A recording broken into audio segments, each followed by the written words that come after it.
तो डॉक्टर साहब कैसे हैं आप? जी बढ़िया जी, फर्स्ट क्लास। उत्तर भारत में काफ़ी सारी सियासी पार्टियां हैं, पॉलिटिकल पार्टीज़ हैं, बहुत सारी पार्टीज़ हैं, समाजवादी हैं, बहुजन समाज पार्टी है, भारतीय जनता पार्टी है। हाल ही में एमआईएम ने भी यूपी में अपना कदम रखा। तो आपको सियासत में उतरने की किस तरीके से उकसाहट हुई? पीस पार्टी का मिशन क्या है? आने वाले चुनाव में किस तरीके से क्या देखिए, विधानसभा पीस पार्टी का मिशन है कि आज भ्रष्टाचार का बोलबाला है, बेरोजगारी का बोलबाला है। एक और पार्टी है जो अपने आप को मुसलमानों का रहनुमा बताती है, एमआईएम की बात कर रहे हैं, इसके बारे में क्या विचार है? अब देखिए, उनके विचारधारा क्या है वो तो वो बेहतर बता सकते हैं। जी। अगर उनके विचारधारा और पीस पार्टी की विचारधारा एक होती है तो शायद पीस पार्टी बनाने की जरूरत नहीं पड़ती। एक तल्ख सवाल है, ये भारत संविधान की खूबसूरती है कि एक संत मंदिर से लेके सीएम की कुर्सी तक का सफ़र करता है।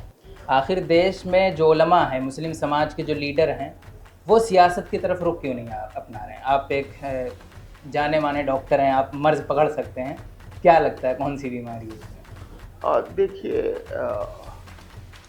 मुस्लिम समाज अगर जो दीन इस्लाम को समझता है, चाहे वो उलमा हो, चाहे जो अपने को बुद्धिजीवी कहते हों, और चाहे वो किसी प्रोफेशन में माहिर हों, चाहे सियासत में माहिर हों, जो दीन इस्लाम है वो इंसाफ की बात करता है।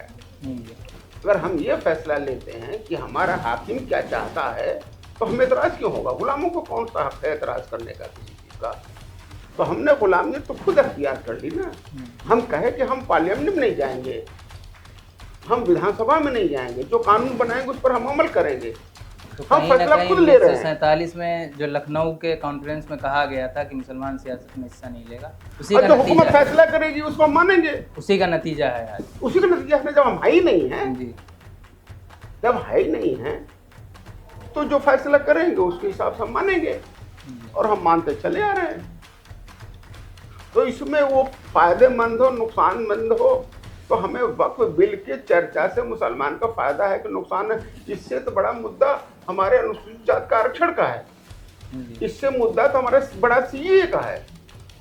वक्फ बिल से फायदा नुकसान तो बहुत बहुत थोड़ी सी है। अगर मैं मानता हूँ कि अगर वक्फ बिल का 1% नुकसान है मुसलमान का, तो 100% नुकसान है सीए से, और 1 लाख गुना नुकसान है वो मुसलमानों को अनुसूचित जाति के आरक्षण। इन्होंने तो बदरुन नजमल को भी नहीं छोड़ा। वो तो आलिम है, वो तो आलिम है, वो तो कोई बुरा काम। मैं तो ये कह रहा हूँ कि ये इब्लीस की औलाद है सब, वो तो बेचारे कुछ नहीं करते। एज अ मुस्लिम लीडर 18 से 20 साल आपको हो गए हैं, किन किन परेशानियों का सामना करना पड़ा?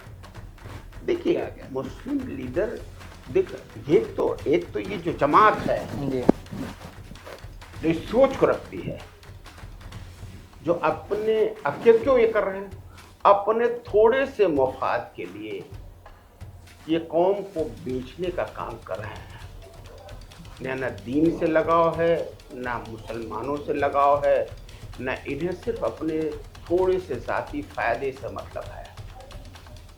सरकारों से मिलकर धंधा करते हैं। ये नहीं है कि वो कांग्रेस के साथ धंधा करते हैं, ये कांग्रेस के साथ करते हैं, जनता दल के साथ करते हैं, सपा के साथ करते हैं, बसपा के साथ करते हैं, भाजपा के साथ करते हैं। जिसकी सरकार बनेगी उसके साथ धक्का करते हैं, और उस सरकार से मिलकर के हम सभी को खत्म करना चाहते हैं। इन्होंने कहा, होम मिनिस्ट्री को लिखा कि डॉक्टर अयूब देश का गद्दार है, इसको जल्द से जल्द सजा दी जाए। होम मिनिस्ट्री को लिखा इन लोगों ने, और उस पर कार्रवाई हुई। हमें राजद्रोह में जेल भेजा गया, हमें नशे लगाया गया, तो हम इन्हें राजद्रोही लगते हैं। तो ये एक तरीका है, मगर ये है कि कुर्बानी तो देनी पड़ेगी। हमारे नबी ने कुर्बानी दी, बहुत सारे नाबियों ने दी कुर्बानी, सहाबा ने कुर्बानी दी। अगर हम हक के रास्ते पे चलते हैं तो शैतान तो बीच में रहेगा, हमें कुर्बानी देनी पड़ेगी। और डॉक्टर अयूब तो शहादत के लिए तैयार है, जेल और तकलीफों से इसको क्या लेना देना।